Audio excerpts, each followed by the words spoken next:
police were called to the discovery of 3 bodies in a rundown alleyway east of the city. They've been confirmed to be 2 young men and 1 young woman, all presumably in their 20s, though they've yet to be identified. The attack is believed to have occurred around 8:30 last night, and clear knife wounds were found on the bodies. The culprit has yet to be uncovered, although one witness has stepped forward. She claims she spotted a figure wearing a hooded jacket walking away from the alleyway the victims were killed. Police are certain whoever this is responsible and have announced that they will be increasing patrols around the city. They say that they are determined to ensure these acts don't go unpunished.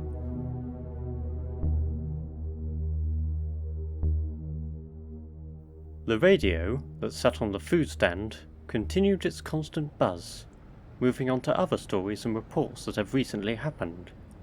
Grendel, who had stopped on the street to listen in, didn't pay much attention though. Most of it was boring anyway. His mind had fixated on those first few sentences. He felt slightly pale, and could feel a small shake through his body. This wasn't the first set of killings, it was far from the second. In a city as large as Lys, naturally, there were many different kinds of people, some not always getting along. As such, conflicts would arise, and rarely did they end well. As a result, since living here, Grendel had grown to play things carefully. He had just hit 20, after all. He aimed to have a long life ahead of him. Many dreams, many ambitions he strived to reach. The idea of it all being cut short was unsettling, so he always kept his eyes everywhere, on the lookout for anything off. Even if it was small, he watched it closely, or tried to avoid it. It has always worked, but he never got too confident. It was something he couldn't afford to have. It did seem, though, that they finally had a lead. Someone in a hooded jacket. Not a great lead, lots of people wore hoodies in this city, but it was a lead nonetheless. The smallest things can lead to the answers, one way or another. There had been many stories, criminals of all kinds, thieves and murderers that have left the tiniest of traces behind, and eventually it came back to bite them. As far as Grendel was concerned, the danger still lurked. Even in broad daylight, there was no such thing as safety. He decided he would act the same way as usual. Walk slowly, observe anything and everything, and if anything, or anyone, seemed out of place, he would keep his distance. He knew his friends were well aware of this behaviour. They tended to find it funny. "You're being too overcautious," they would say. "Just ease up a little, will ya?" Grendel understood they were trying to help, but still he paid them little mind. Besides, what would they know what it's like? He left the food stand and continued down the street. He had done his round of shopping that day, now hauling a full backpack. It was time to make his way home and spend the remainder of the day relaxing. He didn't have much else to do at the moment. The city was booming with life.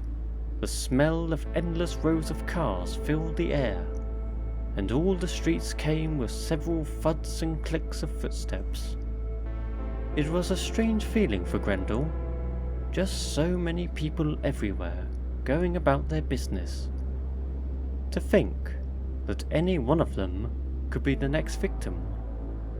Yet he sensed no panic amongst them. They all seemed happy, or at least calm, seemingly unaware of the danger within their city. Eventually, Grendel approached a corner on the street that swerved abruptly to the left. It was here that he knew he wasn't too far from his home. It was, however, still a distance to go, and the constant weaving through crowds had already gotten on his nerves. It was one of the worst things about living in a city. How could one think properly in all the chaos? There was a solution, however. Just before the corner stood the entrance to an alleyway that created a more direct route to his home. It was narrow, and Grendel had travelled through it more than enough times to know that hardly anyone touches it. A few rodents, perhaps, and he recalled one time meeting a cat down there. Otherwise, it was a perfect refuge for him. Upon entering the alleyway, all sunlight vanished as a result of the tall buildings on both sides. The ground and walls were enwrapped in gloomy shadow. The further he walked in, the sounds of the busy roads and streets muffled out. The sight was far from pleasant. All kinds of rubbish littered the ground, with unsurprisingly rats squeaking about as they looked for what could be salvaged. Grendel, of course, preferred a cleaner environment, but compared to the madness behind him, he found it somewhat more appealing. It was here, in the outside world, he could truly feel solitude, a sense of peace all around him. He felt safe, and oddly, comfortable. At least, he should be feeling that way. He was about 5 minutes into the colourless alleyway when he saw it. Something that usually wasn't there, and should never be there. In the distance, Grendel spotted a person, their back faced towards him, waddling around. No exact features could be seen, since they wore a hooded jacket, with the hood itself pulled up. The figure was slightly hunched over, and made audible sniffing sounds. It then made a cough, which was followed by several more. Grendel was all too familiar with this bizarre behaviour. He had seen it many times before in other individuals. They were drunk, and very much so, and likely in a dazed state, having no clue what to do. They may seem harmless, but are easily unpredictable. Grendel didn't need to think twice. He turned and walked back towards the street. As much as he didn't like it, in this situation, it was the safer option. Obnoxious crowds was something he could survive from. No sooner did he start walking, he began hearing a mumbling sound from behind. Turning back, the drunk was now facing him directly. Grendel could now see it was a man. A very dishevelled man. His face was smeared with dirt, and he noted the wear and tear on his hoodie. He was trying to say something in a raised voice, but it was simply impossible to make out anything. Grendel began to slowly back up. Now that he was spotted, he refused to take his eyes off the stranger. This man could be capable of anything. One look away could be deadly. Suddenly, the man reached into his pocket and pulled out a long, sharp knife. Grendel's eyes widened. Whatever this man wanted from him, he wasn't going to do it cleanly. The man began advancing. He was slow, but Grendel had no doubt he wouldn't be for long. He ran. He ran as fast as he could back to the street, but he heard loud footsteps behind him. He didn't need to look back to know why. He was not going to let this freak beat him. He refused to have this be the way he went. Finally, the end of the alleyway came into view, and Grendel leapt onto the street. Several people looked over in confusion, but for once, Grendel didn't care. He was relieved at first, until he realised the footsteps could still be heard. He turned just in time to see the man spring out from the darkness, the knife still clutched in his hand. The crowded street echoed with horrified screams as everyone backed away from the attacker. Grendel tried to do the same, but the man still continued waddling towards him, waving his knife from left to right.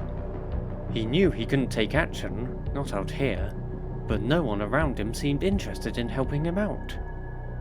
Then, 1 second, the man was standing, the next, he was thrown to the floor by 2 police officers who had fought their way through the crowds to act.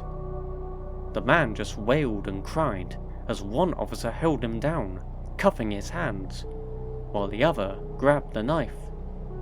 They held the man up against the wall until a police car pulled up. Another pair of officers stepped out and assisted. By the time they got the man into their car, he had passed out, no doubt a result of exhaustion and the drinking prior. Grendel, meanwhile, had simply watched the whole thing in silence. To say that he was shaken up from the whole ordeal was an understatement, but now that he had time to breathe and steady himself, he felt a lot calmer. He was unprepared and unarmed, but he lived. The police did question him, and when he explained everything, they declared that he was very lucky. Grendel only partly agreed. It was lucky that it was only a drunken fool who had chased him, and it was indeed lucky that the police were close by, but it was his decision to turn back immediately that played a part, that he knew right away what kind of person he was dealing with. Once the police had left, the crowds had resumed to normal. Grendel continued his walk back home, this time on the streets, just in case.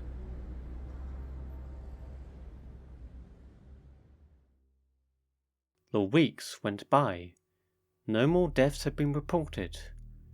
Grendel kept an ear out on the radios, but didn't hear any updates on the killer, or even the drunk that had attacked him. He didn't take any risk though. It was a very tense time, and all he could do was be as safe as possible. But one day, Grendel stood outside the food stand once again, staring blankly at the radio. Then, the news he had been desperately waiting for came out. A whole month has passed since the death of 2 young men and a young woman in an alleyway east of the city. Police had increased patrols since then, and conducted several investigations, and questioned anyone that could help. But today the Chief Inspector has come forward, and is afraid to report that the killer has not been found. While many arrests have been made since these murders, police believe none of them to be the culprit. Whoever it is has covered their tracks well, and have made the task of catching them almost impossible. Police will continue to do what they can, and try to keep citizens of the city as safe as possible, but have to accept the fact that the trail has gone cold. People passing by had briefly stopped to listen, all now shaking their heads and expressing fear in their eyes. Grendel was as still as a statue. He stared into the radio, mouth slightly agape. It took some time for the words to sink in. A cold trail. Nothing had been found. His mouth then twitched. He wanted to do something, an expression he hadn't made for some time, and now seemed the perfect time. But he stopped himself. Quietly, he strolled away to his home. For once, the buzz of the crowds didn't bother him. The sun had begun setting once Grendel had made it to his house. It was a simple one, wedged between 2 other houses of the same shape and size.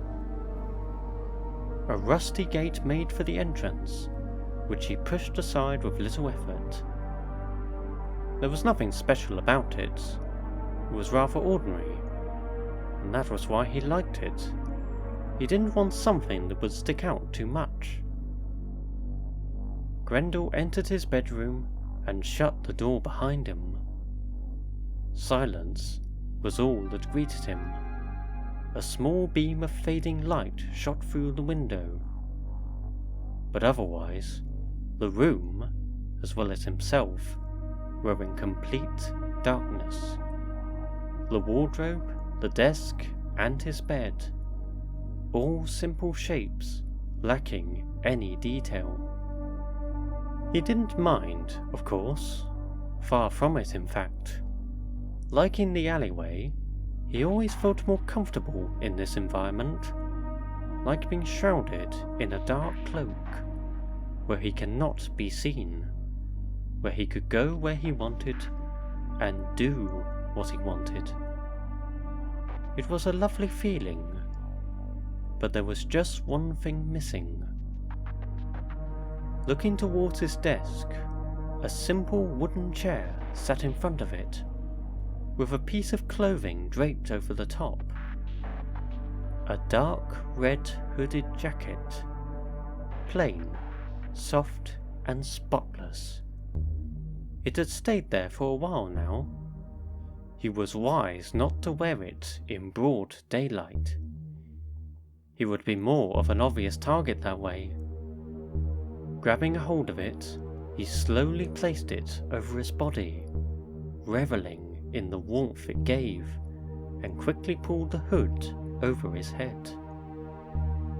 Now he was truly comfortable, his entire body covered, and his face protected by darkness.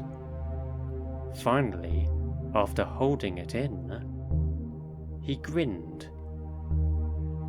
He surveyed the outside world through his window. The last of the sunlight had gone, and bright twinkling stars appeared in the sky. The city was far from quiet though. He could still hear the cars and people that crowded the roads and streets. What a wonderful night it was.